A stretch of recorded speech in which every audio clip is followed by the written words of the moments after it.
राज्यपाल हा Chhattisgarh red cross society के स्मारिका के करें विमोचन। राज्यपाल के करेगी सम्मान। छत्तीसगढ़ के निवर्तमान राज्यपाल विश्वभूषण हरिचंदन से आज छत्तीसगढ़ रेड क्रॉस सोसाइटी के अध्यक्ष M.K. राउत मुलाकात करके इकाई के स्मारिका की विमोचन कराई।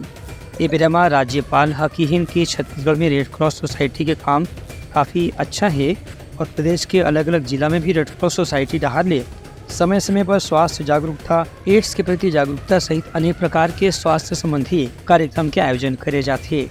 यह मौका में छत्तीसगढ़ रेड क्रॉस सोसाइटी के अध्यक्ष बताएं कि छत्तीसगढ़ के हर जिला में रेड क्रॉस सोसाइटी कलेक्टर की निगरानी में काम करत है और वहाँ रहने वाला ग्रामीण क्षेत्र के व्यक्ति मंडल भी स्वास्थ्य के प्रति जागरूक बनाए में बेहतर से बेहतर तरीका से काम करत है।